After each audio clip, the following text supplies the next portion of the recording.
this is kind of where the request is specific to. Here at the east end of the Scanlon Farm, just south of the school property. The dark gray part is where the request fits into the overall context of the development. So the overall style of the development didn't change. Really the same exact configuration. It was just that this part in gray, instead of going for single family, Pat decided that he wanted to do two family along this. So essentially the lots here double, although they kind of don't. I don't really know if I look at it like that. It's just basically the same lot, except you have kind of a zero lot line subdivision over here. And then here is kind of how the configuration is. And I don't know if I have much more to add to that. Devin is with the design team, and Pat Scanlon is the owner and developer. And so I don't know if guys, if you want to add anything, or Dana, you have any questions that you just want to throw out, they can answer. I can do a brief overview if you'd like. Please. Yeah. Would you like me to share my screen? Yeah, let me see if I can. Yep, let me get out of here. Okay.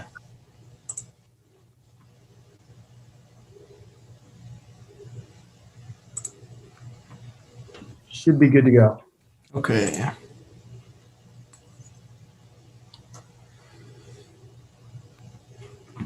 You can see my screen then? Yes. Okay. So like Ryan mentioned, this is in regards to this property right up here.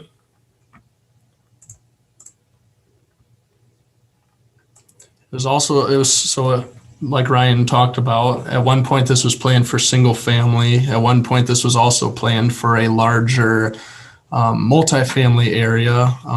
At that time, when it was a larger multifamily development, we were looking at around 11 acres or so. And with that came a 92 multifamily unit count. Now we're looking at we're looking at 40 multifamily units, 20 duplex lots. The area of this is 7.36 areas. So this was downsized, and that includes the roadways and outlots and all that. So the multifamily area was downsized compared to some of our original plans. The multifamily duplex area is kind of strategically placed. It's good practice to keep them closer to arterial roadways. We have the North Liberty Road right here, so we've kind of got it tucked up there. And in this location, it's buffered quite well from the rest of the development. To the east there, we have North Liberty Road. And on North Liberty Road, you can see these landscaping, which it's similar to what is planned on Greenbelt Trail 1 to the south. And this is just to provide a aesthetically pleasing landscape buffer from the development from the roadway. So that's there. And the school parcel is to the north. To the south, can have this Osage Lane area that acts as a buffer. So it's kind of set in its own little corner. That way it can be away from everything else. Also, along the lines of the landscaping there, Pat, he did take extra steps to preserve as many trees as possible. We've modified grading along the way. That way we can enhance the greenscape of the area. And to the south, this is part of the other parts of the Greenbelt Trail, but there's that natural ravine with the detention basins in there south of this duplex area. So one of our goals was to preserve the green space as well as any vegetation and trees that are along there. One of the main issues that a lot of people are concerned about is drainage.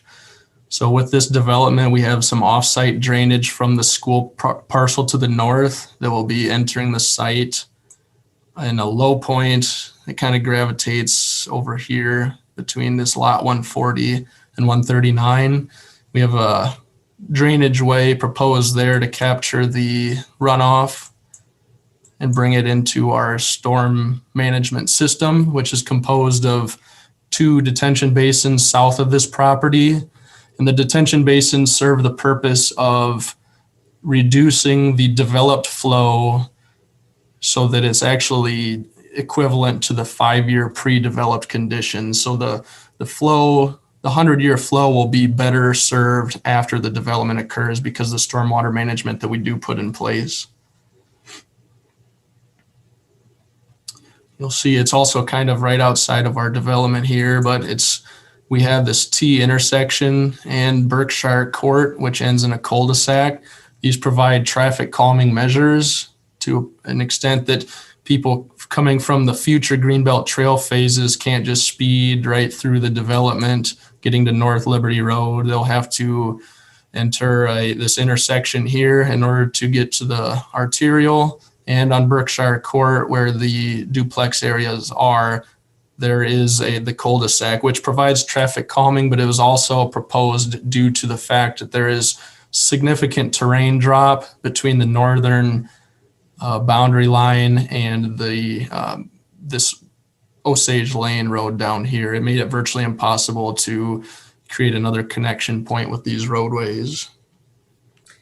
Yeah, and I would hit upon that at council because I don't think people appreciate, like, you can do a grade like that change if you have, like, that's your side and not your front, but if you have lots fronting on that type of grade, it kind of presents all kinds of troubles. And now you're doing retaining walls for your driveways and stuff, and it just gets way more tricky. Yes, it's tough. It's almost a spitting image of Greenbelt Trail 1, which is on the south side of that natural greenway. And we did several iterations of grading and alignments and roadway profiles trying to get a connection that worked. And with the terrain, it just did not provide an efficient subdivision layout at all. This worked much better. And I think, Devin, your development phasing hasn't changed for Pat. I mean, it's still, this is what we're looking at is pretty much the initial phase of development and then moving west. I know that was a concern of Arlington Ridge. Correct. Yep. I think that's still the plan of action. Yeah. So this would be 24 acres. So the part in gray south of Berkshire Court is like kind of the green belt 2, and then the area we're talking about now is kind of the green belt 2B. And so those would be kind of the initial phase of development, and that'll take some while to construct and sell lots and build, probably before they move on. You go back to your original screen that kind of showed where this area was with regard to. I just wanted to screen grab that for later. Yeah. Is this the screen you're talking about? No, it kind of showed what this area was with regard to the existing neighborhoods. It's probably the one with the one I had. Yeah. Oh, yeah. Yeah.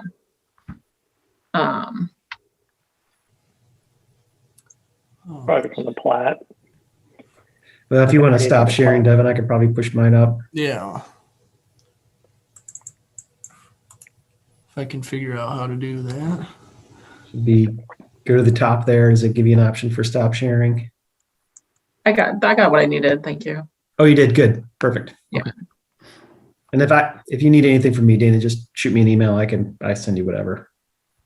So is Hemingway, because I know in terms of the way that you've configured the cul-de-sac and the turn in the street down there to slow traffic, I do feel like kind of from the most recent pictures I saw that Hemingway, the street that I'm on, is going to be the one that people end up speeding down then. Is that right? Or am I misunderstanding that?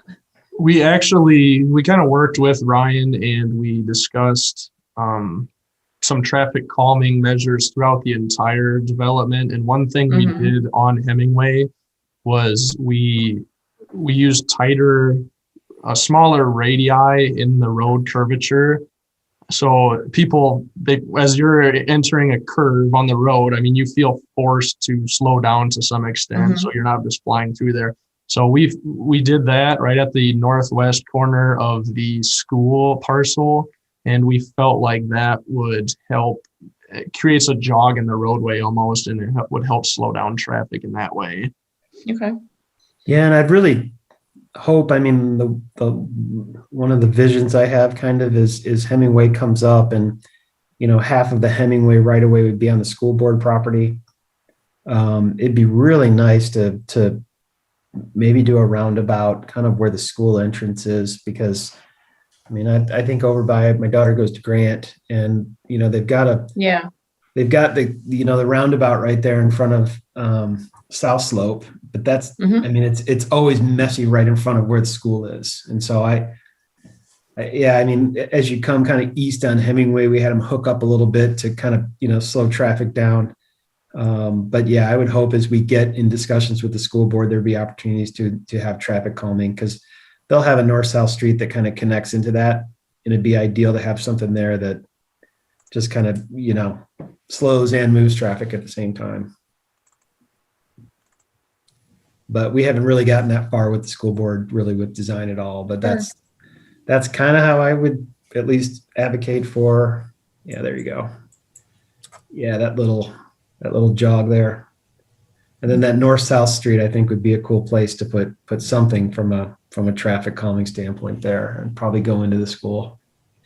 The other kind of natural traffic calming measures when you have a single family lot matrix like this is we have intersections right here every 280 feet. So, and when you're naturally driving on Hemingway, you kind of feel those intersections coming up. And I think from a caution perspective as the driver, you're kind of, in a sense, not yielding, but you're paying attention to those intersections, and it creates kind of a natural traffic calming measure with those consistent intersections. You're not talking about long stretches of roadway where there's no intersections in place. Mm-hmm. Yeah, I think it's great. I want my folks to buy one of these duplexes. I'm just trying to get them to move here from the Twin Cities, and I know there have been some concerns about property values, but I'm all for, like I've said before, a range of housing and affordable housing in this area, so we can live side by side with our teachers and our firefighters. And I'm a little puzzled by some of the concerns that have been raised, because I mean, we're surrounded on all sides by smaller, older homes, and so I guess I'm not sure why that's such a concern. Yeah, I don't know. We had some of those questions come up at the Planning Commission, and I don't know if it's a perception that larger lot is better. I'm not quite sure. I tend to agree with you. We need a range of housing types in order to make this work, because it's expensive to live here. It really is. And so, but I do think overall, I mean, from a city perspective, we do have a pretty good range of housing types. I've always been impressed with that. And I think it's good for just multi-generational, like you said, to be able to live around each other if they want. And that was pretty successful in Iowa City around Windsor Ridge, where they put in lots of different housing types, and not only just grandparents and parents, it was also potential siblings that were unmarried or single and wanted to live near their nieces and nephews. And if you didn't have a different types of housing types, it's disappointing.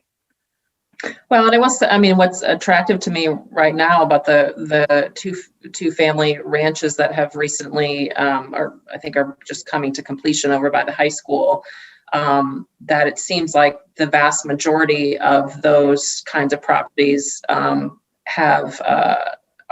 like a multi-level, right? So like older adults are usually looking for single level living. So I was really happy to see more of those. With a basement probably, but not having to go upstairs to their bedrooms, which seems to be more typical for the duplexes and fourplexes. Yeah, a lot of these are considered, very popular with empty nesters, and they like the idea of ranches, but then they have a finished basement, either walkout or even just daylight, where you can send grandkids or kids with kids, and they're really successful with empty nesters, I have to say.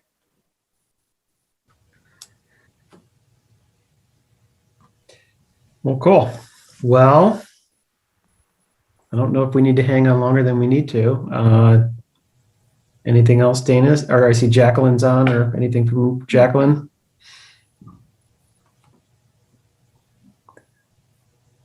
No, I just was kind of interested in hearing more about kind of what people are thinking. I live in the fjords, kind of across the North Liberty Road. And so just kind of wondering what the development plan was looking like. Okay.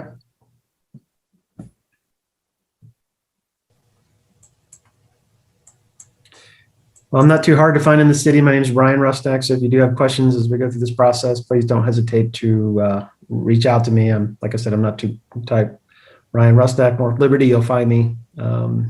My email and phone numbers there. So if you have questions as we move on, please don't hesitate to contact me. Thanks, Ryan. All right. Well, I'm going to call the meeting to an end here. Thanks everybody for coming, and we'll talk to you soon. Thanks, Ryan. Thank you. Nice to meet you guys.